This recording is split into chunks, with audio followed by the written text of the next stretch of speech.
کہ معراج مصطفیٰ صلی اللہ علیہ وآلہ وسلم ہمارے محبوب سید الاولین والآخرین شفیع المذنبین رحمت للعالمین سیدنا و مولانا امام اعظم محمد رسول اللہ صلی اللہ علیہ وآلہ وسلم کے ان 3 معجزات میں سے ایک بڑا معجزہ ہے جن کا ذکر قرآن کے اندر آیا ہے۔ ہمارے محبوب صلی اللہ علیہ وآلہ وسلم کے 3 معجزات ایسے ہیں جن کا ذکر قرآن میں آیا، باقی بخاری اور مسلم میں تو درجنوں معجزات کا ذکر ہے، لیکن وہ 3 معجزے جن کو قرآن نے بھی بیان کیا ہے وہ سب سے زیادہ اہمیت کے حامل ہیں، کیونکہ اس کا ذکر قرآن میں ہے۔ ان میں سے نمبر 1 معجزہ، جسے آپ عربی میں آیاتن کہتے ہیں، اردو میں آپ معجزہ، عقل کو عاجز کر دینے والی چیز، اللہ کی نشانی، وہ ہے القرآن، جس کا ذکر سورۃ العنکبوت میں آیا کہ یہ نبی علیہ السلام کا واحد معجزہ ہے جس کی بنیاد پہ دعوی نبوت ہے۔ اور بخاری اور مسلم میں بھی کئی احادیث اس کو سپورٹیو ہیں۔ ایک وہ مشہور حدیث ہے بخاری اور مسلم کی کہ اللہ تعالیٰ نے ہر نبی کو کوئی نہ کوئی معجزہ دیا تھا، اور مجھے اللہ نے وحی یعنی قرآن کا معجزہ دیا ہے۔ میں اللہ سے امید کرتا ہوں سب سے زیادہ متبعین قیامت والے دن میرے ہوں گے، کیونکہ میرا معجزہ سب سے زیادہ یونیک ہے، یعنی کتاب کا معجزہ۔ اور دوسرا معجزہ آپ صلی اللہ علیہ وآلہ وسلم کا جو قرآن میں ذکر ہوا وہ شق القمر کا واقعہ ہے، جو سورۃ القمر کے سٹارٹ میں ہی آتا ہے، اقتربت الساعہ، قریب آ گئی قیامت، وانشق القمر، اور شق ہو گیا چاند۔ اس کانٹیکسٹ میں بخاری اور مسلم میں کئی احادیث ہیں کہ نبی صلی اللہ علیہ وآلہ وسلم کے مبارک زمانے میں چاند 2 ٹکڑے ہوا تھا اور پھر دوبارہ سے جڑ گیا۔ تو یہ وہ دوسرا معجزہ ہے جس کا ذکر قرآن کے اندر آیا۔ اور تیسرا معجزہ ہے معراج النبی صلی اللہ علیہ وآلہ وسلم کا معجزہ۔ اس کی کوئی تاریخ ہمیں احادیث کی کتابوں میں نہیں ملتی، نہ کوئی مہینے کا پتہ ہے، یہ اندازہ ہی ہے، بہرحال ہمیں اس سے کوئی غرض نہیں ہے۔ اگر کوئی سمجھتا ہے کہ معراج کا مہینہ ہے اور 27ویں رات ہے اور اس اعتبار سے اس مہینے کے اندر اس واقعے کو یاد کیا جاتا ہے، تو اس میں کوئی ایسا مسئلہ نہیں ہے، بشرطے کہ اس میں قرآن و سنت سے جو چیزیں ثابت ہیں وہ بیان کی جائیں، قصے کہانیاں بیان نہ کی جائیں جو اکثر قصے اور کہانیاں بیان کی جاتی ہیں۔ تو یہ 3 معجزات ہیں جن کا ذکر اللہ تعالیٰ نے قرآن میں فرمایا ہے۔ اس میں ٹاپ آف دا لسٹ قرآن، اس کے بعد شق القمر والا یعنی چاند کے 2 ٹکڑے ہونے والا معجزہ، اور تیسرا معجزہ آپ صلی اللہ علیہ وآلہ وسلم کی معراج۔ اور یہ بھی یاد رکھیں، یہ جو معراج ہم عموماً بولتے ہیں یہ بھی غلط العام ہے۔ اصل میں اس معجزے کا نام ہے الاسراء والمعراج۔ نبی صلی اللہ علیہ وآلہ وسلم کا رات کا زمینی سفر الاسراء، اور المعراج اور پھر آسمانی سفر، اور یہ دونوں سفر قرآن کے اندر موجود ہیں۔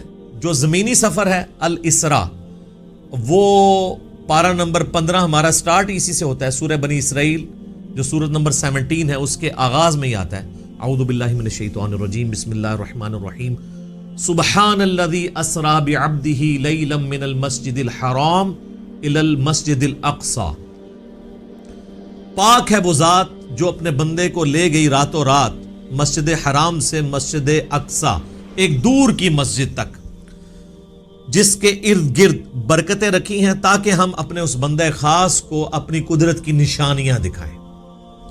الاسراء رات کا سفر، بیت اللہ سے لے کر مسجد ایلیا، یروشلم، بیت المقدس، یہ تینوں نام ایک ہی مسجد کے لیے، اور بعد میں وہاں پہ مسجد بھی بن گئی حضرت عمر کے دور میں، اس کا نام پھر مسجد اقصی رکھا گیا۔ قرآن جب نازل ہوا تھا وہاں اقصی لغت کے معنوں میں آیا تھا ایک دور کی مسجد، مسجد اقصی بعد میں بنائی گئی ہے، پہلے وہ بیت المقدس یا ایلیا یا یروشلم کہلاتا تھا۔ تو یہ ہے الاسراء، اور پھر وہاں سے آپ صلی اللہ علیہ وآلہ وسلم کو ایک براق پہ سوار کر کے آسمانوں کا سفر کروایا گیا 7ویں آسمان تک، اور پھر سدرۃ المنتہا، اس کا نام ہی ہے سدرۃ المنتہا، جہاں پہ مخلوق کی انتہا ہو جاتی ہے، وہاں تک اسے ہم کہتے ہیں المعراج، یعنی اونچائی کا سفر آپ صلی اللہ علیہ وآلہ وسلم کا۔ اور اس کا ذکر جو ہے وہ سورۃ النجم، سورت نمبر 53 میں آیا ہے، جس میں وہ مشہور آیت بھی آتی ہے فَكَانَ قَابَ قَوْسَيْنِ أَوْ أَدْنَىٰ، جس کے اوپر انشاءاللہ میں ڈسکشن بھی کر دوں گا۔ یہ یاد رکھیے گا میرے بھائیو، الاسراء والمعراج یہ پیورلی آپ صلی اللہ علیہ وآلہ وسلم کا جسمانی پلس روحانی سفر ہے. یہ کوئی خواب کا واقعہ نہیں ہے, کوئی روحانی ایکسپیرینس نہیں ہے. اگر یہ خواب کا واقعہ ہوتا تو کفار مکہ کو بھی ماننے میں آر نہ ہوتی. خواب میں تو بہت کچھ انسان دیکھ لیتا ہے. تو یہ جسمانی پلس روحانی ایکسپیرینس ہے. اور اس کے ساتھ یہ بھی یاد رکھنا ہے کہ اس کا موڈ برزخی ہے, یعنی اس کو اس دن کوئی دیکھ کے آبزرو نہیں کر سکتا تھا, الا یہ کہ اللہ نے کوئی ایک خاص منظر کسی کو دکھا دیا ہو, وہ الگ بات. ورنہ یروشلم میں آلموسٹ 1 لاکھ کے قریب انبیاء جمع ہوئے. صحیح مسلم میں آتا ہے, یہاں تک کہ آپ صلی اللہ علیہ وآلہ وسلم نے فرمایا کہ مجھے جبرائیل علیہ السلام نے تمام نبیوں کا امام بھی وہاں پر بنایا. میرے بھائی, ہمارے شہر میں 1 لاکھ بندہ جمع ہو جائے رات کے وقت تو تھرتھلی پڑ جائے گی, اور اس زمانے کے اندر. لیکن کسی نے وہ منظر دیکھا نہیں ہے, وہ ان سین بیریئر تھا. اور بیسیکلی یہ اس لیے کروایا گیا, جو سورہ آل عمران میں آیا تھا نا کہ اللہ تعالیٰ نے انبیاء کی ارواح سے عہد لیا تھا کہ اگر میں تمہیں حکمت دوں, نبوت دوں, اور پھر میرا کوئی پیغمبر تم میں آ جائے تو تم نے اس پیغمبر کی تصدیق کرنی ہے, جس طرح کہ یحییٰ علیہ السلام نے حضرت عیسیٰ علیہ السلام کی. اور نبی صلی اللہ علیہ وآلہ وسلم کی تصدیق تو سب انبیاء نے کرنی تھی, تو وہ اللہ تعالیٰ نے فزیکلی انبیاء کرام کو جو ہے وہ برزخی طور پہ وہاں پہ جمع کر کے اور آپ صلی اللہ علیہ وآلہ وسلم کے پیچھے نماز پڑھوا کے آپ کی امامت کا اعلان کروایا کہ آپ امام الانبیاء ہیں صلی اللہ علیہ وآلہ وسلم, تاکہ سورہ آل عمران کا وہ والا وعدہ پورا ہو. اور بڑا سٹرکٹ وعدہ ہے, اس میں یہاں تک الفاظ ہیں کہ مجھ سے یہ عہد کرو کہ جب میرے پیغمبر آئیں گے تم ان پر ایمان بھی لاؤ گے, ان کی مدد بھی کرو گے, اور میرے ساتھ یہ بھاری ذمہ اٹھاؤ, میں بھی تمہارے ساتھ گواہوں میں شامل ہوتا ہوں, اور اب بھی اگر کسی نے اس عہد کو توڑا تو وہ فاسقوں میں شمار ہوگا. یہ اتنے سخت الفاظ انبیاء کرام علیہ السلام کے بارے میں اللہ تعالیٰ نے ارشاد فرمائے. تو یہ برزخی اس کا موڈ تھا. اب اگر کسی کو شوق ہے کہ جی میں یہ سارا واقعہ ایک ایک احادیث کے انٹرنیشنل نمبرز کے ساتھ دیکھنا چاہتا ہوں, خود سننا چاہتا ہوں, پڑھنا چاہتا ہوں, تو سننے کی حد تک تو ہم نے الحمدللہ اکتوبر 2015 میں, یہ آج مارچ 2020 چل رہی ہے, اکتوبر 2015 میں آلموسٹ سمجھ لیں 4.5 سال پہلے ڈیٹیل 3 لیکچر, مسئلہ نمبر 126 ABC 3 نشستوں میں آلموسٹ 4.5 گھنٹے کی گفتگو ویڈیو میں ریکارڈ کروا دی ہے. ایک ایک حدیث کا میں نے انٹرنیشنل نمبر بھی بتایا, تو وہ آپ دیکھیں, ہم اس ویڈیو کے نیچے بھی اس کے ڈسکرپشن میں لنک لگا دیں گے. اور اس سے بھی بہتر یہ ہے کہ مرنے سے پہلے اے مسلمان کر لے اس پہ غور, کتابوں کا خدا اور ہے, بابوں کا خدا اور, کتابوں کا دین اور ہے, بابوں کا دین اور, کتابوں کی معراج اور ہے, بابوں کی معراج اور. کتابیں خود کھول کے پڑھیں, وہ میں آپ کو حوالہ دے دیتا ہوں. صحیح بخاری میں انٹرنیشنل نمبر ہے 3887, ڈیٹیلڈ حدیث ہے پوری واقعہ معراج کی, جس میں الاسراء زمینی سفر بھی ہے, آسمانی سفر, ہر آسمان پہ کس کس پیغمبر سے ملاقات ہوئی, 5 نمازیں دی گئیں, یہ ساری کی ساری 50 سے 5 ہوئی, حضرت موسیٰ علیہ السلام کے ساتھ ملاقاتیں ہوئی, یہ پوری صحیح بخاری میں انٹرنیشنل نمبر ہے 3887, اور سر صحیح مسلم 37 حدیث کنزیکٹیو ہیں. شروع میں پہلی جلد کے اندر انٹرنیشنل نمبر کے مطابق 411 سے لے کر 447, 411 سے 447 صرف واقعہ معراج کے اوپر ہے, الاسراء والمعراج. اچھا, وہاں پہ بھی آپ کو ہیڈنگ مل جائے گی, الاسراء والمعراج, رات کا سفر اور آسمانوں کا سفر. اور مشکات میں اگر آپ نے پڑھنا ہے تو تیسری جلد میں آپ کو 5862 سے 5867 تک مسلسل 6 احادیث اس حوالے سے مل جائیں گی جو واقعہ معراج سے ریلیٹڈ ہیں, لیکن ظاہر ہے کہ کچھ سکپ بھی ہوئی ہیں, تو وہ آپ صحیح مسلم کا وہ چیپٹر پڑھ لیں 411 سے 447 تک. اچھا, یہ جو میں نے دعویٰ کیا نا کہ یہ جسمانی پلس روحانی سفر ہے, یہ کوئی خواب کا معاملہ نہیں ہے, اگرچہ خواب میں بھی آپ علیہ السلام کو معراج ہوئی, وہ الگ سے ہے. کچھ ضعیف روایتیں بھی ہیں سیدہ عائشہ کی طرف منسوب, حضرت معاویہ کی طرف منسوب, کہ وہ لوگ کہتے تھے کہ نبی علیہ السلام کو خواب میں معراج کروائی گی, لیکن وہ اصول محدثین پہ جعلی روایتیں ہیں. صحیح بخاری کے اندر اوپر تلے 3 طرق سکیٹرڈ فارم میں, اوپر تلے تو نہیں ہیں, 3 طرق آئے ہیں. انٹرنیشنل نمبر کے مطابق 6613, 4716, 3888, جس میں ابن عباس کا قول ہے، سورہ بنی اسرائیل کی آیت نمبر 60 میں آتا ہے نا کہ ہم نے نبی صلی اللہ علیہ وآلہ وسلم کو جو منظر دکھایا تھا. اب وہاں پہ جو رؤیا کا لفظ استعمال ہوا ہے نا، وہ کہتے ہیں خواب کے لیے استعمال ہوتا ہے، حالانکہ عربی میں رؤیا آنکھوں سے دیکھنے والے منظر کے لیے بھی یہ لفظ استعمال ہوتا ہے. بال ابن عباس کا قول امام بخاری اسی آیت کو ہیڈنگ بنا کے لے کے آئے ہیں، سورہ بنی اسرائیل آیت نمبر 60 کے. اور ابن عباس کہا کرتے تھے کہ نبی صلی اللہ علیہ وآلہ وسلم کو جو یہ منظر دکھایا گیا، جو کافروں کے لیے فتنہ بن گیا، قرآن کی آیت ہے. فتنہ کیوں بنا؟ میرے بھائی اگر خواب کا منظر ہوتا تو خواب کیوں کافروں کے لیے فتنہ بنتا؟ وہ تو مان لیتے ہیں کہ خواب میں تو کچھ بھی ہو سکتا ہے، فتنہ بنے اس لیے کہ وہ فزیکل کلیم تھا. تو ابن عباس کا قول ہے صحیح بخاری میں کہ یہ منظر جو دکھایا گیا، یہ نبی صلی اللہ علیہ وآلہ وسلم نے اپنی جسم کی آنکھوں سے دیکھا تھا، دل کی آنکھوں سے نہیں. دل کی آنکھوں سے مراد ہوتا ہے خواب میں، اور جسم کی آنکھوں سے مراد فزیکلی یہ دیکھنا ہے. میرے بھائیو، الاسراء والمعراج میں آپ صلی اللہ علیہ وآلہ وسلم کو کئی ایک مناظر دکھائے گئے، جو سورہ بنی اسرائیل کی آیت نمبر 7 جو آیت نمبر سٹارٹ میں 1 ہے، سورت نمبر 17، لِنُرِيَهُ مِنْ آیاتنا، تاکہ ہم اپنے بندے کو اپنی نشانیوں میں سے نشانیاں دکھائیں. وہ نشانیاں کون سی تھیں؟ ان پہ میں بولوں تو میرے بھائی تقریباً 3-4 گھنٹے اور لگ جائیں گے. میں آپ کو موٹی موٹی باتیں بتا دیتا ہوں جو بخاری اور مسلم میں آئی ہیں کہ آپ علیہ السلام کو کیا کچھ دکھایا گیا.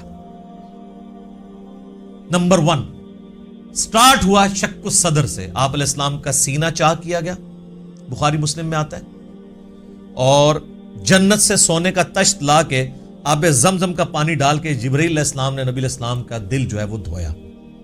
نمبر 2 آپ صلی اللہ علیہ وآلہ وسلم کو، چونکہ آپ مکے میں تھے، ابھی مدینہ آپ نے جانا تھا، راستے میں ایک شہر میں اتارا گیا اور جبرائیل نے کہا کہ یہ طیبہ ہے، مدینہ، جو آپ کا مسکن عنقریب بننے والا ہے ہجرت کے بعد.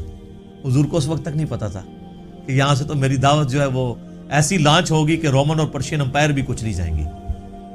نمبر 3 پھر آپ کو کوہ طور پہ لے جایا گیا، انبیاء کے مقامات پہ. سب سے پہلے نبی علیہ السلام کا اپنا مسکن، اس کے بعد پھر طور سینہ کے اوپر، اور کہا گیا کہ یہ وہ ہے جہاں پہ اللہ تعالیٰ نے حضرت موسیٰ علیہ السلام سے کلام کیا تھا. نمبر 4 بیت اللحم لے جایا گیا. بیت المقدس میں ایک جگہ ہے جہاں پہ حضرت عیسیٰ علیہ السلام کی ولادت ہوئی تھی، تو وہ جگہ بھی دکھائی گئی. لہٰذا اس سے امام نے تیمیہ کے اس عقیدے کا رد ہوا کہ انبیاء کی جو بیٹھنے کی جگہ ہیں ان کا وزٹ کرنا یہ نعوذ باللہ کوئی بدعت ہے. نبی علیہ السلام کو تو خود کروائی جا رہی ہے یہ ساری چیزیں، الحمدللہ. اور صحیح بخاری میں اوپر تلے 10 احادیث ہیں کہ عبداللہ بن عمر اپنے سفر حج کے دوران ان جگہوں پر نماز پڑھا کرتے تھے جہاں پہ نبی علیہ السلام کے ساتھ جب انہوں نے سفر کیا تھا تو جہاں جہاں اتر کے نماز پڑھی تھی. تو اس میں امام بخاری نے باب باندھا ہے کہ نبی علیہ السلام کی جگہوں کو تلاش کر کے وہاں پہ نماز پڑھنا. حتیٰ کہ مسند احمد میں آتا ہے کہ وہ اس جگہ پہ پیشاب بھی کرتے تھے جہاں نبی علیہ السلام نے اپنے سفر حج میں پیشاب کیا تھا. بخاری میں الفاظ ہیں نافع کے کہ مسجدیں موجود تھیں راستے میں، مسجد کے پاس نالوں کے قریب جو پتھر تھے وہاں پہ وہ نماز پڑھتے تھے، مسجد میں نہیں پڑھتے تھے. وہ کہتے تھے مسجد تو بعد میں بنی ہے، نبی علیہ السلام نے اس پتھر پہ نماز پڑھی تھی. یہ اتباع سنت کا جذبہ تھا. تو ظاہر نبی علیہ السلام سے لیا. 4 چیزیں ہوگی جی، شق الصدر، مدینہ شریف دکھایا گیا، طور سینہ، بیت اللحم، اور اس کے بعد صحیح مسلم میں آتا ہے قبر موسیٰ دکھائی گئی. نبی علیہ السلام کہتے ہیں میں نے سرخ ٹیلے کے پاس موسیٰ علیہ السلام کو ان کی قبر میں نماز پڑھتے ہوئے دیکھا، اور اگر میں گزروں میں تمہیں وہ قبر بھی دکھا سکتا ہوں. وہ قائم یصلی فی قبری، وہ کھڑے اپنی قبر میں نماز پڑھ رہے تھے. لیکن یہ معاملہ ہے برزخی، حیات انبیاء کے اوپر یہ ثبوت ہے لیکن برزخی معاملہ. اس کے بعد آپ صلی اللہ علیہ وآلہ وسلم کو بیت المقدس میں انبیاء کی امامت کروائی گئی. 1 لاکھ کے قریب پیغمبروں کو جمع کیا گیا، اور جبرائیل علیہ السلام نے کہا کہ آپ ان کی امامت کروائیں. یہ صحیح مسلم میں آتا ہے. اچھا، پھر دجال دکھایا گیا، یہ بھی آتا ہے بخاری مسلم میں، دجال بھی دکھایا گیا. پھر آپ علیہ السلام کو آسمانوں کی سیر کروائی گئی. پہلے آسمان پہ آدم علیہ السلام سے ملاقات ہوئی، دوسرے پہ حضرت یحییٰ اور عیسیٰ سے، تیسرے پہ یوسف علیہ السلام سے، چوتھے پہ ادریس علیہ السلام سے، 5ویں پہ ہارون علیہ السلام سے، 6ٹھے پہ موسیٰ علیہ السلام سے، اور 7ویں پہ ہمارے جد امجد سیدنا ابراہیم خلیل اللہ علی نبینا علیہ الصلوۃ والسلام سے ملاقات ہوئی. اس کے بعد آپ علیہ السلام کو جنت اور دوزخ بھی دکھائی گئی. ٹائم میں ٹریول کروا کے جو مستقبل کا وقت تھا وہ پہلے دکھا دیا گیا. لوگ کہتے ہیں ابھی تو لوگ دوزخ اور جنت میں پہنچے نہیں, تو حضور نے کیا دیکھا؟ بھئی اللہ نے وقت. اور آپ یہ دیکھ لیں, یہ سب کچھ منظر کتنے زمانے میں طے ہوا ہوگا, لیکن ایک رات میں سب کچھ ہو گیا. صرف بیت المقدس اور خانہ کعبے کے درمیان جو فاصلہ ہے اس زمانے میں 40 دن کی مسافت تھی, وہی نہیں طے ہو سکتی تھی. اللہ اکبر. اسی لیے تو وہ آتا ہے نا المعجم الکبیر طبرانی کے اندر, اور دلائل النبوہ امام بیہقی کی کتاب کے اندر, اور کئی کتابوں کے اندر, کہ لوگوں نے آ کے حضرت ابوبکر کو کہا نا کہ تمہارا ساتھی تو یہ کہہ رہا ہے کافروں نے چھیڑنے کے لیے, اور انہوں نے کہا اگر وہ کہہ رہے ہیں تو میں تصدیق کرتا ہوں. تو اسی پر آپ کا لقب صدیق رکھا گیا کہ آپ علیہ السلام کی تصدیق کرنے والے. اس کے بعد بیت المعمور دکھایا گیا, بخاری مسلم میں آتا ہے 7ویں آسمان کے اوپر اسی خانہ کعبہ کی سیدھ میں ایک گھر ہے جس کا طواف فرشتے کرتے ہیں, بیت المعمور, وہ دکھایا گیا. اور سب سے بڑھ کے آپ کو سدرۃ المنتہا تک لے جایا گیا. یہ آخری حد ہے, زمین سے جتنی مخلوقات ہیں یا فرشتے ہیں وہ بھی سدرۃ المنتہا سے آگے نہیں جا سکتے. اس کا نام ہی ہے انتہا, مخلوق کی انتہا ہے. باقی لوگوں نے آگے کہانیاں بنا لی ہیں کہ جی نبی علیہ السلام سدرۃ المنتہا سے بھی آگے چلے گئے. بالکل جھوٹ ہے, یہ آپ کی انتہا تھی. اور آگے پتہ نہیں کیا کیا کہانیاں بنائی ہوئی ہیں, کہتے ہیں عرش پہ جوتیوں سمیت چلے گئے. یہ تو اتنا بڑا جھوٹ ہے کہ احکام شریعت میں احمد صاحب بریلوی صاحب نے لکھا ہے کہ یہ جو معرج النبوہ کتاب جس میں یہ باتیں لکھی ہیں, یہ ہے تو سنی عالم ہے لیکن ہر طرح کی جھوٹی سچی روایتیں لکھ دیتا ہے. یہ محض باطل بات ہے کہ نبی علیہ السلام اپنی مبارک جوتیوں کے ساتھ عرش پہ گئے ہیں. یہ اعلیٰ حضرت نے لکھا ہے کہ یہ جھوٹی بات ہے. تو عرش پہ جانے والی کوئی بات نہیں. ہاں کسے کہانیوں میں آپ مزے لے لے کے بیان کریں. اور جب ہم پوچھتے ہیں کہاں لکھا ہے, وہ کہتے ہیں سعدی شیرازی کے شعر نہیں آپ نے پڑھے, مولانا روم کے شعر نہیں پڑھے. ہم کہتے ہیں میرے بھائی ہم تو آپ کو چیخ چیخ کے یہی تو کہہ رہے ہیں کیا کہ مرنے سے پہلے ہے مسلمان, کر لے اس پہ غور. کتابوں کا خدا اور ہے, بابوں کا خدا اور. کتاب میں سے کوئی نکالے نا بات جہاں پہ لکھا ہو. پھر ڈاکٹر صاحب تو آپ کو پتا ہے طاہر القادری صاحب تو وہ کہتے ہیں کہ وہ دروازہ کھولا حضور نے حضور کے لیے, پھر کہا کہ آپ اندر آ جائیں, حریم ناز میں آ جا. وہ پتہ نہیں کیا عشق مشوقی کا انہوں نے ایک, اور بلکہ وہ بغل گیر پتہ نہیں کیا کچھ انہوں نے کیا ہے. اور طارق جمیل صاحب نے بھی اسی سے ملتی جلتی باتیں کی ہیں. وہ قاب قوسین او ادنا وہ پوری کر کے بتاتے ہیں. انشاءاللہ اینڈ پہ ڈسکس کرتا ہوں. تو میرے بھائی یہ کتابوں کی بات ہو رہی ہے. اور سدرۃ المنتہا ہی پہ اللہ تعالیٰ کی ملاقات ہوئی اپنے محبوب علیہ السلام کے ساتھ. اور سورۃ النجم میں اس کا ذکر ہے. وہاں پہ اللہ تعالیٰ نے وحی بھی کی آپ علیہ السلام کو. صحیح مسلم میں آتا ہے کہ 3 چیزیں آپ کو وہیں پہ عطا ہوئی. نمبر 1 5 نمازیں. وہ ڈیٹیل بخاری مسلم میں آتی ہے کہ 50 تھی, کم ہوتے ہوئے موسیٰ علیہ السلام کے پاس جب وہ آتے تھے نا 6ٹھے آسمان کے اوپر, تو کہتے تھے حضرت زیادہ ہیں کم کروائیں. ایک پھیرا ہی بس اور لگنا سی, وہ کون ہی لگیا, ورنہ وہ 5 کام ہوتے 5 تک رہ گئی. پھر اس میں الفاظ ہیں بخاری مسلم میں, اللہ نے کہا کہ میرا قول بھی نہیں بدلے گا, تمہاری امت پڑے گی 5. سورۃ الانعام میں ہے کہ ایک نیکی 10 کے برابر ہے, تو میں ان کو ثواب 10 کا ہی دوں گا.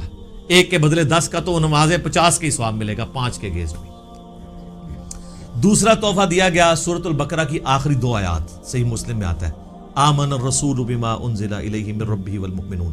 سر یہ 2 آیات وہ ہیں جو اس دنیا میں نازل نہیں ہوئی ہیں, آسمانوں پہ نازل ہوئی ہیں. آسمان سے آسمانوں پہ ہی نبی علیہ السلام کے مبارک سینے پہ. اور صحیح مسلم میں آتا ہے کہ تیسری چیز جو آپ کو دی گئی کہ آپ کا جو کوئی امتی شرک نہیں کرے گا نا میں اسے معاف کر دوں گا. تو اس کو تو سپورٹو پھر قرآن میں بھی آیت ہے انہ من یشرک باللہ فقد حرم اللہ علیہ الجنہ ومأواہ النار وما للظالمین من انصار. بے شک جو کوئی اللہ کے ساتھ شرک کرے گا اللہ اس گناہ کو کبھی معاف نہیں کرے گا, اس پہ جنت حرام ہے, اس کا ٹھکانہ دوزخ ہے, اور وہاں اس کا کوئی مددگار نہیں ہوگا. حتیٰ کہ بخاری مسلم کی حدیث ہے کہ اللہ نے ہر نبی کو کوئی نہ کوئی دعا دی تھی, اس نے اس دنیا میں ہی دعا کر لی. حضرت نوح نے دعا کی, اس کی وجہ سے ان کی قوم ہلاک ہو گئی. میں نے اپنی دعا چھپا کے رکھی ہے قیامت کے دن کے لیے. میں اس دعا سے اپنی امتیوں کے لیے شفاعت کی دعا کروں گا, اور میری دعا سے ہر میرے امتی کو نفع پہنچے گا سوائے اس شخص کے جس نے دنیا میں اللہ کے ساتھ شرک کیا. Shirk is the most sensitive issue in the sight of Allah. Allahu Akbar.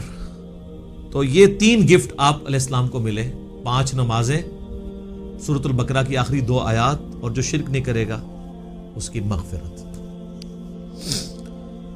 یہ ساری تفصیلات آپ مسئلہ نمبر 126 ABC کے اندر دیکھ سکتے ہیں 4.5 گھنٹے میں اس کو سکپ کرتا ہوں.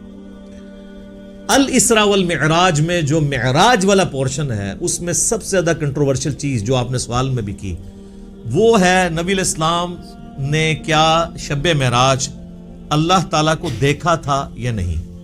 اب اس کا جواب ہاں یا نہ میں دینا تو بہت بڑی آزمائش ہے مسلمانوں کے لیے، جب تک کہ آپ پورا مقدمہ ان کو نہیں سمجھاتے. تو آپ اس پورے مقدمے کو سمجھیں گے تو آپ کے لیے معاملہ آسان ہو جائے گا. اس کی وجہ یہ ہے کہ یہاں پہ فرقہ واریت کا دین ہے، جس کو میں بابوں کا دین کہتا ہوں، اور آپ سے بار بار کہتا ہوں کہ مرنے سے پہلے اے مسلمان کر لے اس پہ غور. کتابوں کا خدا اور ہے، بابوں کا خدا اور. اچھا کہتے ہیں نہیں آپ کتابوں کا دین کہہ لیا کریں، بابوں کا خدا تو سب کا ایک ہے. میرے بھائی اس کے اندر قیامت مضمر ہے. دین کس لیے ہوتا ہے؟ اللہ کی شناخت کے لیے.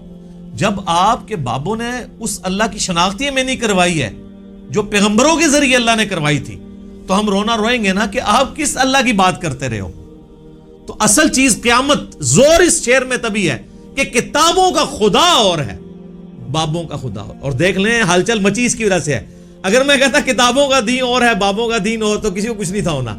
یہ اندر جو ہلچل مچتی ہے نا، وہ کہتے ہیں یار ہم پتہ نہیں کس خدا کو مان رہے ہیں، کتابوں والے خدا کو کسی اور کو نہ مان رہی ہوئی ہے. تو یہ تو میں نے ڈیٹیکٹ کیا تھا قرآن سے، کتابوں کا خدا. حضرت آدم علیہ السلام کو جب اللہ نے دنیا پہ اتارا، سورۃ البقرہ آیت نمبر 38، تو اللہ تعالیٰ نے ہماری ماں اور باپ کو یہی کہا تھا قُلْ اهْبِطُوا مِنْهَا جَمِيعًا، اے آدم اور اس کی بیوی اور میری ان دونوں بندوں کی قیامت تک ہونے والی اولاد اتر جاؤ زمین میں.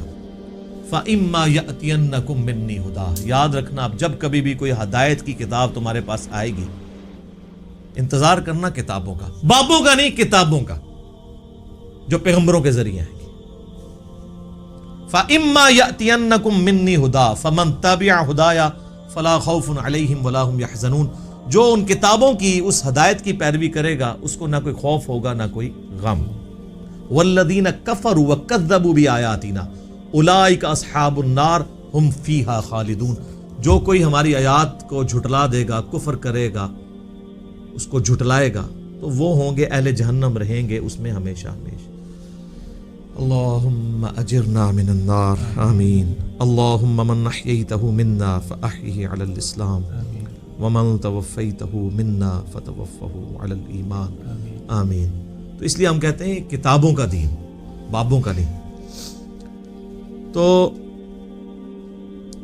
اس مقدمے کو سمجھنے کے لیے آپ پہلے بنیادی بات سمجھ لیں، ایک بنیادی عقیدہ، جو عقیدہ پوری امت کا ہے سوائے ان لوگوں کے جو اپنے نفس کے غلام بنے ہوئے ہیں. وہ کون ہے وہ میں آپ کو بتا دوں گا. پوری امت کا یہ عقیدہ ہے کہ مرنے سے پہلے اس روئے ارض پہ اللہ تعالی کا دیدار کسی انسان کو، کسی جن کو، کسی فرشتے کو یا کسی بھی مخلوق کو ہونا محال ہے، امپاسبل ہے. یہ مقدور نہیں ہے، محال ہے. اس کے ثبوت میں سورۃ الانعام کی آیت نمبر ہے 103، لا تدرکہ الابصار، نگاہیں اس کا احاطہ نہیں کر سکتی، وہ نگاہوں کا احاطہ کر لیتا ہے. حتیٰ کہ اس آیت میں اہل تشیع اتنا غلو کرتے ہیں کہ وہ یہ کہتے ہیں کہ قیامت میں اور جنت میں بھی اللہ کا دیدار نہیں ہوگا. وہ بھی غلو کر رہے ہیں. اور دوسری طرف ان کی حالت یہ ہے کہ وہ کہتے ہیں کہ مولا علی علیہ السلام اس وقت تک سجدے سے سر نہیں اٹھاتے تھے جب تک اللہ کو دیکھ نہ لے. تو ہم کہتے ہیں یار آپ کوئی ایک بات کرو، کسی بات کے اوپر ٹکو. اور پھر بعض غلو کرنے والے وہ کہتے ہیں شب معراج بھی جو مولا علی کا پنجہ دیکھا تھا. خیر اب اہل علم ان کو خود ہی رد کر رہے ہیں، وہ کہہ رہے ہیں یہ نصیریاں، ہمارا ان سے کوئی تعلق نہیں ہے. اہل تشیع کا یہ جو ہے مکتب نہیں ہے، مکتب اہل بیت یہ نہیں ہے. تو یہ سورۃ الانعام کی آیت نمبر 103 اس پر گواہ ہے. اور اس سے بھی بڑھ کر پریکٹیکل ایکسپیرینس سورۃ الاعراف کی آیت نمبر 143، جب موسیٰ علیہ السلام نے کوہ طور پہ ملاقات کے دوران کہا اے اللہ میری خواہش ہے میں تجھے دیکھوں. اتنی دفعہ باتیں سن سن کے اگلا سٹیپ بھی بندہ طے کرتا ہے نا. تو اللہ نے کیا فرمایا تھا؟ لن ترانی، ہرگز نہیں دیکھ سکتا تو مجھے، بلکہ تو پہاڑ کی طرف دیکھ، اگر یہ پہاڑ اپنی جگہ پہ قائم رہا تو سمجھنا تو مجھے دیکھ سکتا ہے. تو قرآن کے الفاظ ہیں پہاڑ پہ اللہ نے صرف تجلی کی تو وہ ریزہ ریزہ ہو گیا، اور موسیٰ علیہ السلام انڈائریکٹ وہ تجلی دیکھنے سے بے ہوش ہو کے گر پڑے. اور اس کے بعد ان کا اللہ میں تیرے طرف رجوع لاتا ہوں، اب دوبارہ میں یہ بات نہیں کروں گا. تو اگر موسیٰ علیہ السلام کو زیارت نہیں ہو سکتی اللہ تعالیٰ کی اس دنیا میں، تو موسیٰ علیہ السلام سے بڑھ کے تو کوئی بھی نہیں ہو سکتا. تو اب اگر موسیٰ علیہ السلام کے سوا کوئی شخص یہ دعویٰ کرے کہ اس نے اللہ کو دیکھا ہے، تو پھر ہم اسے غلام احمد قادیانی کا بھائی کہیں گے نا، جس طرح اس نے جھوٹا دعوے نبوت کیا. یہ کم از کم اسے کہنا چاہیے کہ تو جھوٹ بولتا ہے، یا تو پھر یہ کلیم کرتا ہے کہ تو مسلمان ہو کے موسیٰ علیہ السلام سے بڑا مرتبہ رکھتا ہے. حالانکہ موسیٰ علیہ السلام تو اولو العزم پیغمبروں میں سے ہے، جو سورہ شورا کے اندر آیا ہے. 5 اولو العزم پیغمبر ہیں. نمبر 1 ہمارے محبوب علیہ السلام، اس کے بعد حضرت ابراہیم علیہ السلام، پھر نوح علیہ السلام، موسیٰ علیہ السلام اور عیسیٰ علیہ السلام. تو اولو العزم پیغمبروں سے بھی آگے بڑھ گئے. تو پھر ہم یہی کہیں گے نا. سورۃ الحجر کی آیت نمبر 99 آخری آیت میں بھی آیا ہے، وَاعْبُدْ رَبَّكَ حَتَّى يَأْتِيَكَ الْيَقِينُ، اپنے رب کی عبادت کرتے جاؤ یہاں تک کہ تمہیں یقین نصیب ہو جائے، تمہیں موت آ جائے. تمام نے اس یقین کا ترجمہ موت کیا ہے. مرنے سے پہلے یقین نہیں آ سکتا، کیونکہ یقین اس وقت آتا ہے جب آپ فزیکلی دیکھ لیں. تو یہی تو آپ کو انعام ہے، ان الذین یخشون ربهم بالغیب لہم مغفرۃ واجر کبیر. جو بغیر دیکھے اپنے رب سے ڈرتے ہیں ان کے لیے ہے مغفرت اور بہت بڑا اجر. اور صحیح مسلم میں انٹرنیشنل نمبر کے مطابق 7356 نمبر حدیث ہے دجال کے کانٹیکسٹ میں. نبی علیہ السلام فرماتے ہیں کہ یہ دجال آئے گا تو اس کے ماتھے پہ کافر لکھا ہوگا، لیکن وہ کاف فا را یا کاف الف فا را لکھا ہوگا ایبریویشنز میں. تو لوگ جو اہل ایمان ہیں نبی علیہ السلام کہتے ہیں وہ پڑھ لیں گے کہ یہ کافر لکھا ہے، تو ان کو پتہ چلے گا دجال ہے. دوسرے لوگ نہیں پڑھ پائیں گے، چاہے مومنین میں بھی منافقین ہوئے. اور وہ ہو سکتا ہے کاف سے کشف پڑھ لیں، الف سے الہام پڑھ لیں، فا سے فیض پڑھ لیں، اور را سے روحانیت پڑھ لیں کہ جی یہ تو بہت بڑے بزرگ ہیں. اچھا، اس حدیث میں 7356 میں آتا ہے کہ نبی علیہ السلام نے فرمایا کہ وہ خدائی کا دعویٰ کرے گا دجال. یاد رکھو تم میں سے کوئی شخص اپنے رب عز و جل کو نہیں دیکھ سکتا یہاں تک کہ اسے موت آ جائے. یہ الفاظ ہیں. کیا مطلب؟ کہ مرنے سے پہلے کوئی اللہ کو نہیں دیکھ سکتا، مرنے کے بعد دیکھیں گے انشاءاللہ. تو مرنے سے پہلے آپ نہیں دیکھ سکتے. تو آپ بھی مرنے سے پہلے ہے مسلمان. کر لے اس پہ غور. کتابوں کا خدا اور ہے، بابوں کا خدا اور. اب آپ سوچ رہے ہوں کہ بابوں نے کیا کام ڈالا ہوا ہے، تو اے ہوں آگے جو کام کی پایا جی انہوں نے، اے دے تسی کتابوں نے خدا دی تعریف سن لی. بابوں نے کیا کام ڈالا ہے جناب؟ تذکرۃ الاولیاء شیخ فرید الدین عطار المتوفی 627 ہجری کی کتاب ہے، جو بریلوی اور دیوبندی دونوں چھاپ رہے ہیں اور کہہ رہے ہیں سارے اولیاء کے حالات زندگی اس میں لکھے ہوئے ہیں. ایسی کوئی کتاب نہیں. اس میں بایزید بستامی کی معراج لکھی ہوئی ہے، المتوفی 261 ہجری. ان کا امام ابو یزید بستامی اور میرا امام ابو الحسین مسلم بن حجاج القشیری المتوفی 261 ہجری. وہ بھی 261 میں فوت ہوئے ہیں، یہ بھی 261 میں فوت ہوئے ہیں. تو آپ لوگوں نے مایوس نہیں ہونا. ان لوگوں کے بارے میں تو مجھے یقین ہے کہ یہ لوگ تو اللہ کے دیدار سے محروم ہوں گے جنہوں نے بد عقیدگیاں پھیلائی ہیں. لیکن آپ لوگ مایوس نہ ہوں. ہر مؤمن کو قیامت کے دن اللہ تعالیٰ کا دیدار ہوگا اور جنت میں بھی دیدار ہوگا انشاءاللہ تعالیٰ. اس پہ درجنوں احادیث بخاری مسلم کی اور قرآن کی آیات بھی گواہ ہیں. اور آپ دیکھیں دنیا میں بھی اللہ نے ایک تھوڑا سا ماڈل رکھا ہوا ہے. نماز مؤمن کی معراج ہے. کیوں کہا جاتا ہے؟ نماز معراج النبی میں تحفہ ملا ہے. وہاں سدرۃ المنتہا پہ اللہ اور نبی نے ڈائریکٹ باتیں کی تھیں حجاب کے اندر، وہ میں بعد میں حدیث بتاؤں گا. آپ یہاں دنیا پہ بیٹھ کے اللہ سے باتیں کر سکتے ہیں نماز کی حالت. باقی یہ جو کہانی مشہور ہے نا کہ یہ معراج النبی کی گفتگو ہے اللہ کی اور نبی علیہ السلام کی التحیات للہ والصلوات والطیبات، یہ بالکل کہانی ہے، یہ کسی حدیث میں نہیں آئی ہے. بخاری مسلم میں تو واضح آیا ہے. صحابہ کرام کہتے ہیں رسول اللہ صلی اللہ علیہ وآلہ وسلم نماز کا تشہد ہمیں قرآن کی طرح سکھاتے تھے. ابن مسعود کہتے ہیں کہ میرے ہاتھ کو نبی علیہ السلام نے اپنے دونوں مبارک ہاتھوں میں لے کے مجھے یہ سکھایا تھا التحیات للہ والصلوات والطیبات. تو یہ نبی علیہ السلام نے سکھایا ہوا ہے، اس کا معراج کے ساتھ کوئی تعلق نہیں ہے، یہ کہانی ہے جو آپ بچپن سے سارے سنتے ہیں. جی نبی علیہ السلام نے کہا التحیات للہ والصلوات والطیبات، اللہ نے کہا السلام علیکہ ایھا النبی ورحمۃ اللہ وبرکاتہ. تو نبی علیہ السلام نے نعوذ باللہ پھر کریکشن کی اور کہا السلام علینا وعلی عباد اللہ الصالحین. اور پھر فرشتوں نے کہا اشہد ان لا الہ الا اللہ واشہد ان محمدا عبدہ ورسولہ. ایک کہانی ہے سر، کڈی وڈی کہانی ہے، اور بچپن تو سن رہے ہو. آج تک کسی مولوی کو پوچھا ہے یہ وہ کہانی جڑا بریلوی بھی بیان کرتا ہے، دیوبندی بھی بیان کرتا ہے، اہل حدیث بھی بیان کرتا ہے، کسی نے نہیں پوچھا لکھی کہاں ہوئی یہ کہانی ہے. سورۃ القیامہ کی آیت نمبر 22 اور 23 میں آیا ہے، اللہ تعالیٰ نے فرمایا وجوہ یومئذ ناظرہ، اس دن ایسے چہرے ہوں گے جو تر و تازہ ہوں گے، الی ربہا ناظرہ، اپنے رب کی طرف دیکھ رہے ہوں گے. جو تر و تازہ چہرے ہوں گے وہ اپنے رب کی طرف دیکھ رہے ہوں گے. اچھا بعض لوگ کہتے ہیں نہیں جی وہ یہاں دیکھنے سے مراد ہے کہ وہ رحمت کا انتظار کر رہے ہوں گے، وہ جنہوں نے نہیں ماننا. تو یہ جو سورۃ الفجر کی آیت ہے وَجَاءَ رَبُّكَ وَالْمَلَكُ صَفًّا صَفًّا، قیامت والے دن اللہ اور فرشتے قطار در قطار اس دنیا پہ اتریں گے، کیونکہ میدان محشر اس دنیا میں عدالت لگنی ہے. تو جیسا اللہ کی شان کے لائق ہے وہ زمین پہ اترے گا. اور پھر اس کا کلائمیکس ہے سورۃ المطففین آیت نمبر 15 کَلَّا إِنَّهُمْ عَنْ رَبِّهِمْ يَوْمَئِذٍ لَمَحْجُوبُونَ. اللہ تعالیٰ کافروں کے بارے میں فرماتا ہے کہ ضرور ضرور اللہ کے جو منکر ہیں وہ اپنے رب کے دیدار سے اوٹ میں کر دیے جائیں گے قیامت والے دن. اچھا اللہ کے دیدار سے اوٹ میں کر دیے جائیں گے کافر، تو اس کے اندر کیا امپلائیڈ ہے کہ اہل ایمان حجاب اٹھا دیا جائے گا، کیونکہ اللہ کے آگے تو کوئی حجاب نہیں آ رہا نا، اللہ کے سامنے تو کوئی چیز چھپی نہیں ہوئی ہے. یہ بندے اور اللہ کے درمیان حجاب ہے، کافر کے درمیان آ جائے گا، مومن کا اٹھ جائے گا. یہ واضح ثبوت ہے. لہذا شیعہ کا موقف جو ہے باطل ہے. بلکہ میں شیعہ کو دعوت دوں گا کہ اللہ کے بندو، ہماری نمازوں عبادات ان ساری چیزوں کا کیا حاصل ہونا ہے کہ اگر ہم جنت میں پہنچ جائیں اور تب بھی اپنے رب کو نہ دیکھ سکیں.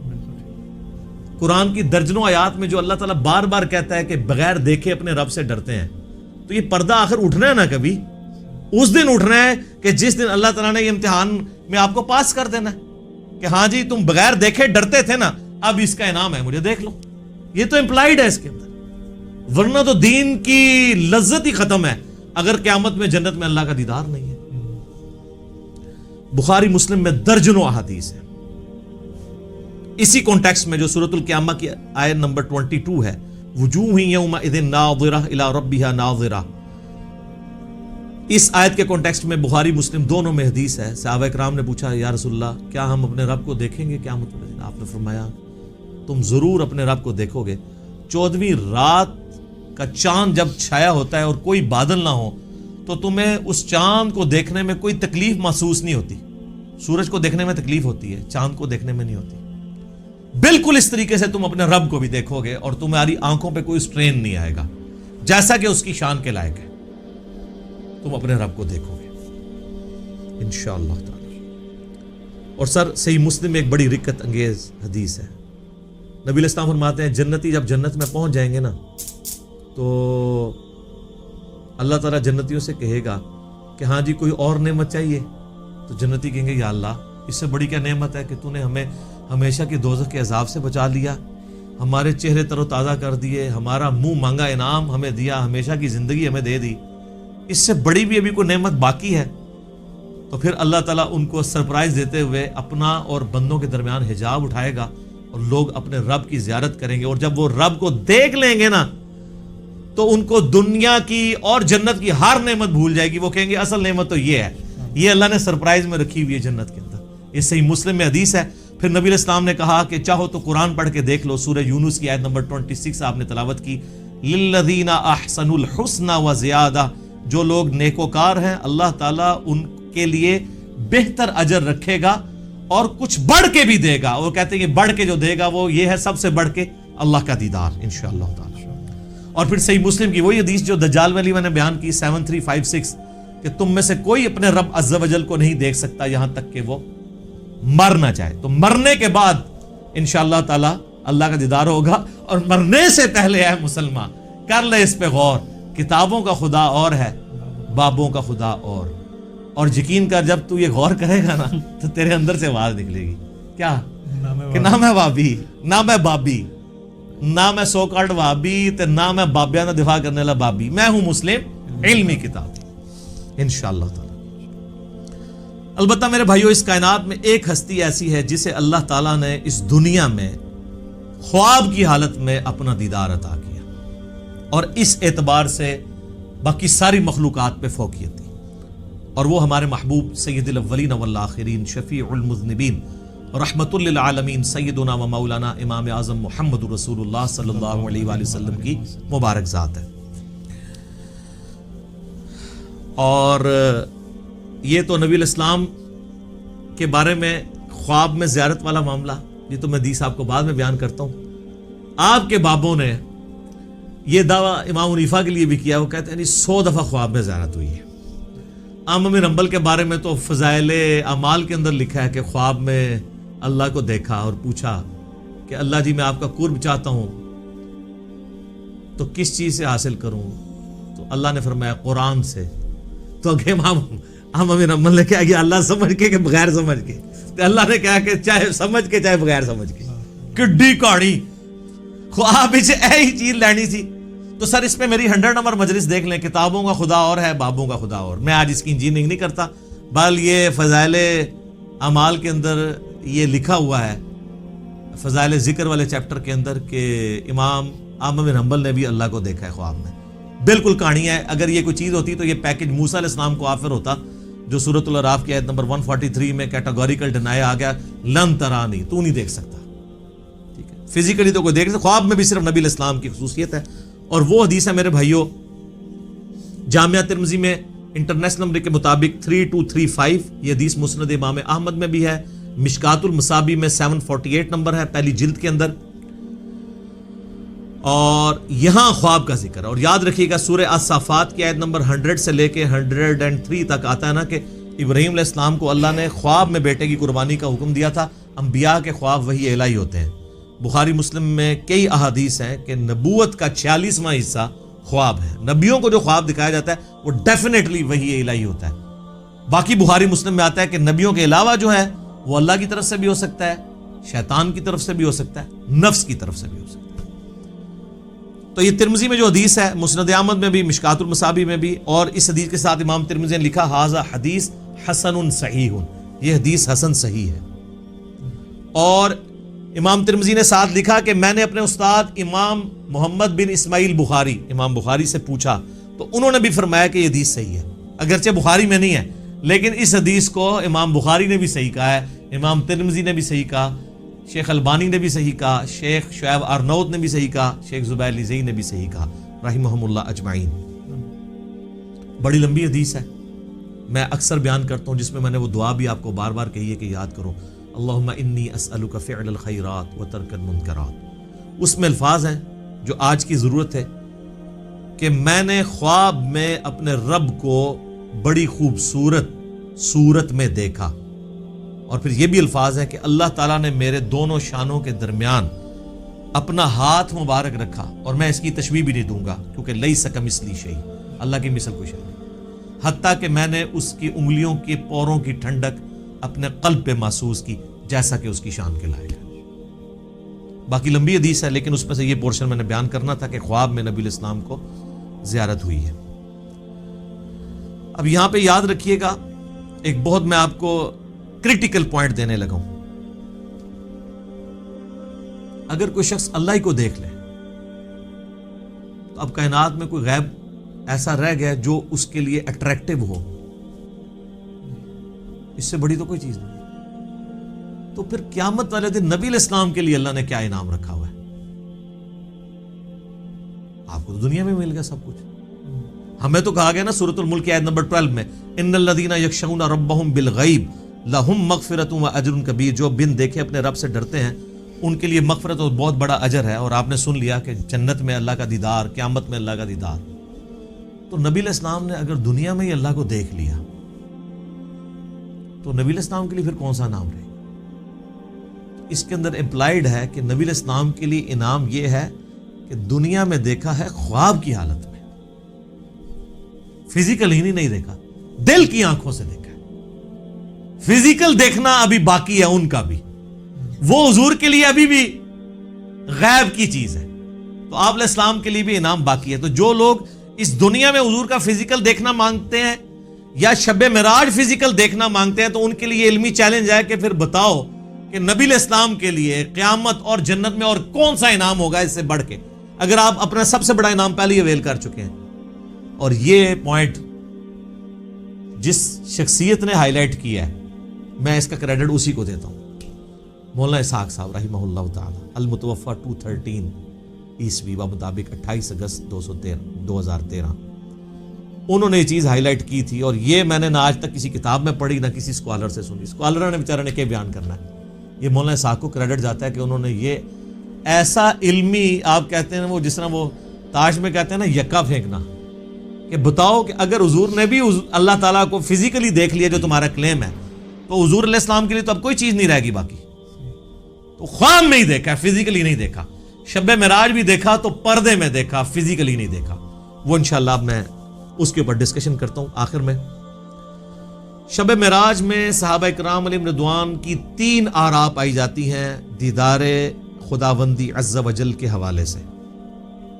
پہلی رائے یہ ہے جو صحیح بخاری اور صحیح مسلم میں سیدنا عبداللہ ابن مسعود رضی اللہ تعالیٰ عنہ سے جب پوچھا گیا کہ یہ جو سورۃ النجم کی آیت نمبر 9 ہے، فَكَانَ قَابَ قَوْسَيْنِ أَوْ أَدْنَىٰ، وہ دونوں اتنے قریب ہوئے کہ 2 کمانوں کے درمیانی فاصلہ بلکہ اس سے بھی کم۔ اور پھر اگلی آیت سورۃ النجم کی آیت نمبر 11، مَا كَذَبَ الْفُؤَادُ وَمَا رَأَىٰ، دل نے جو کچھ دیکھا اس کو جھٹلایا نہیں ہے۔ اور پھر سورۃ النجم کی ہی 18 نمبر آیت، لَقَدْ رَأَىٰ مِنْ آیَاتِ رَبِّهِ الْكُبْرَىٰ۔ ان 3 آیات کے بارے میں عبداللہ ابن مسعود سے جب پوچھا گیا تو بخاری مسلم کے الفاظ ہیں، انہوں نے کہا کہ یہاں تینوں جگہ پر مراد سیدنا جبرائیل علیہ السلام ہے، جن کو نبی علیہ السلام نے اپنی اصلی حالت میں دیکھا۔ ان کے 600 پر تھے اور سبز رنگ کا لباس انہوں نے پہنا ہوا تھا اور وہ افق پہ چھائے ہوئے تھے۔ دوسری رائے ہے جو صحیح بخاری میں انس ابن مالک کی ہے، انٹرنیشنل نمبر کے مطابق 7517، وہ فکان قاب قوسین او ادنا سے مراد اللہ اور اس کے نبی علیہ السلام کا قرب کہتے ہیں۔ لیکن اس حدیث میں ایک راوی ہیں شریک بن عبداللہ القاضی، ثقہ راوی ہیں، لیکن امام مسلم صحیح مسلم میں انٹرنیشنل نمبر کے مطابق 414 نمبر حدیث میں لکھتے ہیں کہ شریک بن عبداللہ جو ہے نا، یہ معراج کی حدیثیں بیان کرتے ہوئے الفاظ کو کم زیادہ کرتا ہے۔ ابن حجر اسقلانی بھی کہتے ہیں کہ یہ شریک بن عبداللہ القاضی جو ہے، یہ جو روایت بیان کرتا ہے نا، یہ اس معراج کا ذکر ہے جو خواب میں ہوئی تھی۔ خواب میں بھی علیحدہ سے معراج ہوئی ہے، ایک فزیکل معراج ہے جس کو ہم ڈسکس کر رہے ہیں۔ اور بعض کہتے ہیں کہ یہ اس کو وہم لگا ہے جو بخاری میں الفاظ ہیں انس بن مالک کے۔ یہ تمام طرح کی چیزیں یعنی ملتی ہیں۔ بہرحال یہ انس بن مالک کا اگر موقف ہے، لیکن اس میں بھی دیکھنے کا ذکر نہیں ہے، صرف قرب کا ذکر ہے سدرۃ المنتہا کے موقع پر۔ تو کوئی حرج نہیں ہے اگر کوئی قرب کی بات کرتا ہے، دیکھنے کا پھر بھی یہاں پہ ذکر کوئی نہیں ہے۔ اچھا، انس بن مالک رضی اللہ تعالیٰ عنہ کے اس عقیدے کو سپورٹیو ابن عباس کی رائے ہے صحیح مسلم میں 437 نمبر حدیث میں۔ انہی 3 آیات سورۃ النجم آیت نمبر 9، 11 اور 18 کے بارے میں جب ان سے پوچھا گیا تو انہوں نے کہا کہ رآہ بفؤادہ مرتین، نبی علیہ السلام نے دل کی آنکھوں سے اپنے رب کو 2 دفعہ دیکھا، یعنی ان آنکھوں سے نہیں دیکھا۔ اور ابن عباس وہی ہیں جن کے بارے میں صحیح بخاری میں ہم پہلے سن چکے، وہ کہتے ہیں کہ واقعہ معراج جو ہے یہ آنکھوں کا ایکسپیرینس ہے، لہذا وہ آنکھوں کا ایکسپیرینس ماننے کے باوجود دل سے دیدار کی بات کر رہے ہیں، تو دل سے دیدار خواب کی حالت میں ہے، یہ اس کی بات کر رہے ہیں۔ واقعہ معراج والی میں بھی اگر کریں گے تو دل سے دیکھنے سے مراد کیا ہے، پھر وہ اس کو سپورٹیو اگلی حدیثیں آئیں گی سیدنا ابو ذر غفاری والی۔ لیکن یہاں پہ میں ایک حدیث بتاؤں، جامعہ ترمذی میں بھی مشکات میں بھی ہے کہ ابن عباس نے کہا لقد را محمد ربہ، بے شک محمد نے اپنے رب کو دیکھا۔ تو اکرمہ نے کہا کہ حضرت سورۃ الانعام کی آیت نمبر 103 ہے، لا تدرکہ الابصار، اللہ کو تو آنکھیں دیکھ نہیں سکتی، تو آپ ہمیں کہہ رہے ہیں کہ نبی علیہ السلام نے اللہ کو دیکھا۔ تو فرمایا کہ یہ اس وقت ہے جب اللہ تعالیٰ اپنے نور کے ساتھ تجلی فرمائے، یہاں دیکھنے سے مراد دل سے دیکھنا ہے، تو وہ تو دل سے دیکھنا، خواب میں دیکھنا، جو ترمذی سے بیان کر دیا. تو ابن عباس بھی یہ مانتے ہیں کہ اللہ تعالیٰ کی جو نورانی تجلی، جو اللہ تعالیٰ کی ذات ہے، اس کو نبی علیہ السلام نے نہیں دیکھا. بعض لوگ ان حدیثوں سے سہارا لیتے ہیں لیکن اس کی ایکسپلینیشن اسی میں موجود ہے. پھر صحیح مسلم میں ایک حدیث ہے 443. ابو ذر غفاری کہتے ہیں کہ میں نے رسول اللہ سے پوچھا کہ نبی علیہ السلام یہ بتائیے کہ کیا آپ نے معراج میں اپنے رب کو دیکھا تھا؟ تو سر اب آپ لوگ بھی مان جائیں. رسول اللہ نے فرمایا کہ میں رب کو کیسے دیکھ سکتا ہوں، وہ تو نور ہے. کلیئر ہو گیا. اچھا، اس سے اگلی حدیث ہے صحیح مسلم میں 444. ایک تابعی کہتے ہیں ابو ذر غفاری سے، کاش میں رسول اللہ کے زمانے میں ہوتا نا تو حضور سے ایک سوال ضرور کرتا. تو ابو ذر غفاری نے کہا کون سا سوال؟ اس نے کہا میں نے حضور سے پوچھنا تھا کہ یا رسول اللہ آپ نے شب معراج اللہ کو دیکھا ہے کہ نہیں. اس سے کم از کم یہ تو کلیئر ہوا کہ صحابہ کے زمانے میں بھی یہ بحثیں چلتی تھیں. لہٰذا یہ آج کل جو ان باتوں میں کتاب و سنت بیان کرتے ہیں تو اس کو یہ صوفی ٹائپ لوگ کہتے ہیں، یہ لوگ جو ہیں یہ وہابی ہیں، یہ گستاخ ہیں، یہ حضور کی کمزوریاں تلاش کرتے ہیں. ان کے لیے بہت بڑی پھکی ہے کہ یہ سارے پھر اس زمانے میں موجود تھے. تابعین کہہ رہے ہیں ابو ذر غفاری کو کہ ہم حضور کے زمانے میں ہوتے ہیں نا تو حضور سے پوچھتے کہ یا رسول اللہ آپ نے اس کا مطلب تابعین کو صحابہ نے یہ عقیدہ نہیں بتایا. Point to be noted. تو ابو ذر غفاری نے کہا او بچے تو نے کیا پوچھنا ہے، میں خود پوچھ چکا ہوں حضور سے. اچھا، تو وہ کہتے ہیں میں نے جب رسول اللہ سے پوچھا تھا تو آپ علیہ السلام نے فرمایا کہ میں نے شب معراج ایک نور دیکھا تھا. یہ نہیں کہا، سوال ہو رہا ہے کہ کیا آپ نے اللہ کو دیکھا تھا، تو جواب میں ہونا چاہیے تھا ہاں میں نے اللہ کو دیکھا. جواب کیا دیا؟ میں نے ایک نور کو دیکھا تھا. ابو ذر غفاری کہہ رہے ہیں کہ حضور نے مجھے یہ جواب دیا. اس کی ایکسپلینیشن اس سے اگلی حدیثوں میں ہو رہی ہے. سر امام مسلم نے یقین کرے نا، وہ کہتے ہیں نا ایک سجی، پھر کھبی، پھر اتو، پھر تلو، کنزیکٹیو حدیثاں جی 443 444 اور اس سے اگلی 445 اور پھر اس سے اگلی 446 ابو سعید خدری سے کہ نبی علیہ السلام نے فرمایا کہ اللہ کا اپنی مخلوق سے جو پردہ ہے وہ نور کا پردہ ہے. اگر وہ نور کا پردہ ہٹ جائے تو مخلوق تباہ و برباد ہو جائے، تجلی کی تاب نہیں لا سکتی. تو وہ جو آیا مسلم میں کہ میں نے نور دیکھا تھا، تو وہ کیا تھا؟ اللہ اور محمد رسول اللہ کے درمیان وہ پردہ تھا. کیونکہ اگلی حدیثوں میں آتا ہے کہ نور وہ پردہ ہے، ورنہ تو کہتے ہیں میں نے اللہ کا نور دیکھا. کہا میں نے ایک نور دیکھا تھا. اور 443 میں کیا ہے کہ میں اسے کیسے دیکھ سکتا ہوں، وہ تو نور ہے. اس کا اپنا نور نہیں دیکھا، پردے والا نور دیکھا. وہ ہٹ جائے تو مخلوق تباہ و برباد ہو جائے. بالکل کلیئر کٹ ہے. اچھا، یہ تو ہوگی وہ والی دوسری والی رائے اور اس کی ایکسپلینیشن. اب اینڈ پہ میں آپ کو اپنی اماں کی رائے بتاتا ہوں جو آپ کو ہضم نہیں ہونی کبھی بھی. سر اماں نے جو کیا ہے نا اس امت کے ساتھ احسان، اور صوفیوں کے ساتھ ان کے سارے عقیدوں کو پیسیفک اوشن میں پھینک دیا. بخاری اور مسلم دونوں میں حدیث ہے. اما عائشہ تو انس ابن مالک، ابن عباس، ابن مسعود، ابو ذر غفاری، ابو سعید خدری جو یہ حدیثیں بیان کر رہے ہیں ان سب کو پیچھے چھوڑ جاتی ہیں. یہ آیات میں تو صحابہ کی آراء ہے نا، اور اماں خود کہہ رہی ہیں کہ ان آیتوں کے بارے میں وہ پہلی امتی ہوں جنہوں نے رسول اللہ سے ڈائریکٹ ان آیات کی تفسیر پوچھی ہوئی ہے. تو اب پیچھے کوئی چیز رہ جاتی ہے؟ تو سر مرنے سے پہلے اے مسلمان کر لے اس پہ غور. کتابوں کا خدا اور ہے، بابوں کا خدا اور. تو سر یہ صحیح بخاری شریف انٹرنیشنل نمبر 4855 اور سر یہ صحیح مسلم شریف انٹرنیشنل نمبر 439 میں اما عائشہ کی ڈیٹیل حدیث ہے. اما عائشہ کے 5 عقیدے، میرا ایک کلپ پہلے کا چڑھا ہوا ہے، اس میں اما عائشہ نے جو عقائد بیان کی ہیں وہ متقاضی ہے کہ میں ورڈ بائی ورڈ وہ حدیث بیان کروں اور اس کے بعد قلم ٹوٹ جاتا ہے. اس پہ میں اس کو کنکلوڈ کرتا ہوں. صحیح مسلم میں 439 نمبر حدیث. سر یہ مسلم شریف ہے جو پڑھی ہوئی نہیں ہے، پڑھی ہوئی بھی ہے. اس میں 439 نمبر حدیث انٹرنیشنل نمبر کے مطابق ورڈ بائی ورڈ سنیں، اور میں تو پھر اپنے سٹائل میں بیان کروں گا، ٹھیک ہے، تاکہ آپ کو مزہ بھی آئے، آپ اس زمانے میں پہنچ جائیں. مسروق تابعی کہتے ہیں کہ میں تکیہ لگائے ہوئے سیدہ عائشہ کے پاس حجرے میں پردے میں بیٹھا ہوا تھا. اما عائشہ کی عادت تھی کہ وہ اندر ہوتی تھی تو باہر ایک مجلس لگی ہوئی ہوتی تھی، لوگ آگے سوال آپ سے کرتے تھے، ظاہر امت کی استاد ہیں.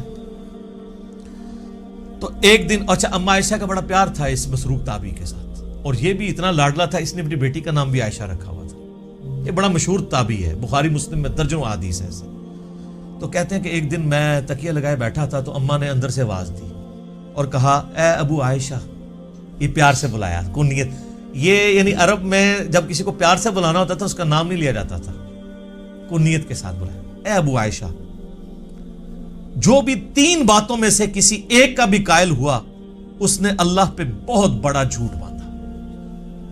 اب سر، نبی کی بیوی، امت کی ماں، ایک اپنے اسٹوڈنٹ کو دین سکھا رہی ہیں، پوچھنے پہ نہیں خود سے بتا رہی ہے کہ میرے پاس بنیادی عقائد ہیں، تم لے لو.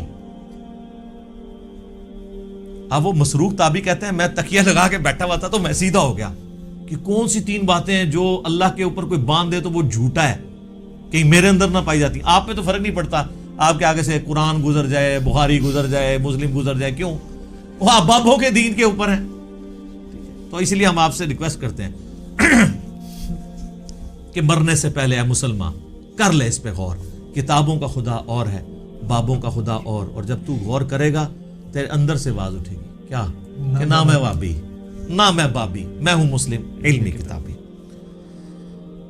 تو میں نے کہا کہ وہ 3 باتیں کون سی ہیں؟ انہوں نے کہا پہلی بات، جو کوئی یہ عقیدہ رکھتا ہے کہ محمد صلی اللہ علیہ وآلہ وسلم نے اپنے رب کو دیکھا تو اس نے اللہ پر بہت بڑا جھوٹ باندھا. لو جی، سارے صوفی بڑے کے جے صوفی دے کہندے نسی ویکھیا ہے، بتایا نہیں بازید بستامی نے دعویٰ کیا ہے. ہوئے ہوئے ہوئے.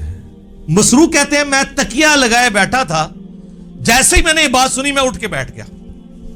میں نے کہا اے اماں جان، ذرا مجھے بھی کچھ عرض کرنے دے اور اپنی بات میں جلدی نہ کریں، یعنی میں بھی کوئی اپنے دلائل سامنے رکھنا وا، تسی پہلے ہی چھکا مارے، کیونکہ وہ ان کا خود بھی یہی ہو سکتا ہے عقیدہ ہو. کیا اللہ نے قرآن میں نہیں فرمایا وَلَقَدْ رَآهُ بِالْأُفُقِ الْمُبِينِ؟ وہی آیات سورۃ النجم کی آیت نمبر 9، 11 اور 18 تینوں مسروق نے پڑھی. وَلَقَدْ رَآهُ نَزْلَةً أُخْرَى، یہ تو واضح قرآن میں آیا کہ دیکھا اس نے اس کو. اب قرآن میں یہ تو نہیں ہے کس نے کس کو. تو سیدہ عائشہ نے کہا اس امت میں سب سے پہلے میں نے ان آیتوں کو رسول اللہ سے پوچھا تھا. اب رسول اللہ سے پوچھنے کے بعد بھی اگر کسی نے نہیں یقین کرنا اور بابوں کے دین پہ چلنا اور کتابوں کے دین پہ نہیں چلنا، صحیح مسلم 439 نمبر حدیث پہ نہیں چلنا، اور صحیح بخاری انٹرنیشنل نمبر کے مطابق 4855 حدیث میں، مسلم میں چونکہ ڈیٹیل ہے میں وہ بیان کر رہا ہوں. اچھا جی سن لیں، آپ جو رسول اللہ کو مانتا ہے اس کے لیے میں بیان کر رہا ہوں، جو بابوں کو مانتا ہے اس کے لیے تو میں کچھ نہیں کر سکتا. تو آپ علیہ السلام نے فرمایا کہ ان آیات میں مراد جبرائیل علیہ السلام ہے، یعنی میں نے جبرائیل علیہ السلام کو دیکھا، میں نے ان کو ان کی اصلی صورت پر دیکھا، اور 2 بار ایسا ہوا. ان آیات میں اسی کا ذکر ہے کہ ان کو وہ اس وقت وہ اتر رہے تھے آسمان سے، اور ان کے تن و توش کی بڑائی نے آسمان سے زمین تک روک رکھا تھا، افق پہ پھیلے ہوئے تھے، وہی جو عبداللہ ابن مسعود نے کہا. اب یہ سیدہ عائشہ نے جو یہ حدیث بیان کی ہے نا کہ نبی علیہ السلام سے خود ہی پوچھ لیا تو ان کا جبرائیل ہے، تو اما عائشہ اب مزید علمی دلائل سامنے رکھ رہی ہیں اسی عقیدے پہ. سورۃ الانعام کی آیت نمبر 103 پڑھی، لا تدرکہ الابصار وہو یدرک الابصار، جو ہم پہلے ڈسکس کر چکے. نگاہیں اس کا احاطہ نہیں کر سکتی، وہ نگاہوں کا احاطہ کر لیتا. اور کہا مسروق تو نے یہ آیت نہیں قرآن کی پڑھی ہوئی؟